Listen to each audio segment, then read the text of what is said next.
Биринчи кезекте биздин мамлекетибизде стабилдүүлүк орнотулду деп айтсам болот эле. Буну эми акыркы шайлоолордун бүтүшү менен дагы аныктап койсок болот да. Эми экономикалык жактан биз ушул кумтөрдү мен эң негизги баалуулук деп белгилеп кетмекчимин жана эң чоң жетишкендиктер деп айтмакчымын. Анткени мен буга чейин дагы өзүм бул боюнча мыйзамдарды жазып, кандай болбосун ушул туулган жердин топурагын алтын деп эле топурактын баарын бизге калып эле алтын баары чыгып кетип атат эле. Мына ошого каршы өзүм буга чейин чыгып келген, мыйзамда жазып чыккам. Мына ошонун бизге калганы бул чоң жетишкендик деп айта алам да. Башка иштерден айтып кете турган болсок, бул жана акимдердин ротация болушу, бул дагы Кыргызстан үчүн жакшы нерсе.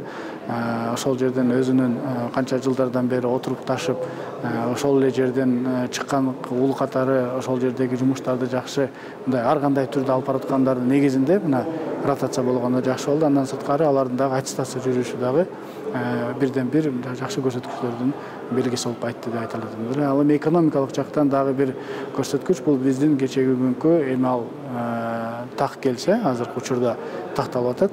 Чындыгында эгерде биз профицит менен чыккан болсок, анда бул экономикалык жактан бул жакшы нерсе деп айтмакчымын. Анткени канчалык казынада көп акча болсо, ошончолук биз кийинчерээк ошол эле пенсияларды, ошол эле айлыктарды, врачтардын, мугалимдердин айлыктарын көтөргөнгө толук мүмкүнчүлүк болот дагы, анан развитияга дагы кетет. Мындайча айтканда өнүүгө, өскөнгө акча жок, акча булагы жок болсо, анда эч кандай биз өсө албайбыз да.